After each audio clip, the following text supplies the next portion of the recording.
এটা হচ্ছে আমার শুক্রবারের অ্যামেচার রান্নার অংশ, শখের রান্না। শুক্রবারের অ্যামেচার কুকিংয়ের আজকে মাংস রান্না করার ইচ্ছা ছিল, যে খাসির মাংসর পাতলা ঝোল করব, যদিও শেষ পর্যন্ত পাতলা হয়নি। তো খাসির মাংস কিনে নিয়ে আসলাম খাসির মাংস কারি করার জন্যে, মাটন কারি। আধা কেজি মাংস নিয়েছি। মাংসের ভিতর দিয়ে দিলাম একে একে আদা বাটা, রসুন বাটা, টক দই, পরিমাণ মতো হলুদ, দিয়ে দিলাম কাঁচামরিচ বাটা আর কাশ্মীরি লঙ্কার গুঁড়ো, স্বাদ মতো লবণ এখানে আমি দিয়ে দিলাম। কিছুটা সরিষার তেল দিয়ে মাংসটাকে ভালো করে মাখিয়ে নিতে হবে। যত বেশি মাখানো হবে মশলাটা, তত বেশি মাংসের ভিতর ঢুকবে। মাংস মাখিয়ে নেওয়ার পরে আমি আলু ভাজি, মাংসে দেওয়ার জন্য আলু ভাজি করলাম। আলুটা লাল লাল হয়ে গেলে নামিয়ে নিলাম। এরপরে রান্না শুরু করব।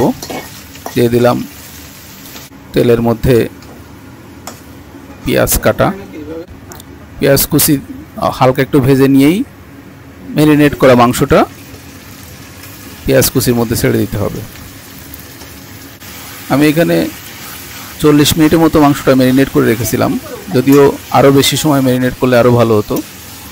তারপরে অসুবিধা হয়নি, 40 মিনিটের মতো ম্যারিনেট করে রেখে আমি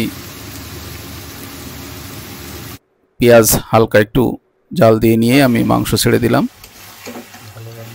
তারপরে মাংস কষানো শুরু করলাম। এটা কষাতে থাকতে হবে, একটানা কষাতে থাকতে হবে। এই যে মাংসের তেল ছেড়ে দিয়েছে, তেল ছেড়ে দেওয়ার পরে ভাজা আলুটা এর মধ্যে দিয়ে দিলাম। খাসির মাংস রান্না করতে গেলে ফুটানো গরম পানি দিতে হবে, একেবারে ফুটানো গরম পানি। আমি মাংসের মধ্যে ফুটানো গরম পানি ছেড়ে দিলাম। ফুটানো গরম পানি দিয়ে হাই হিটে 10 মিনিট রান্না করতে হবে, তারপরে মিডিয়াম হিট, তারপর লোয়ার হিট। যে তৈরি হয়ে গেল মাটন কারি। পাতলা ঝোল করার উদ্দেশ্য ছিল, যদিও ঝোল একটু ঘন হয়ে গেছে আলু দেওয়ার কারণে। এটা খুবই কম মশলায় রান্না করা, সর্বনিম্ন মশলায় রান্না করা একটা রেসিপি। আর টক দই ব্যবহার করেছি, একটু লেবুর রসও দিয়েছিলাম, হালকা টক টক একটা ফ্লেভার আসছে, খেতে খুবই সুস্বাদু হয়েছে। তৈরি করে ফেললাম মজাদার মাটন কারি।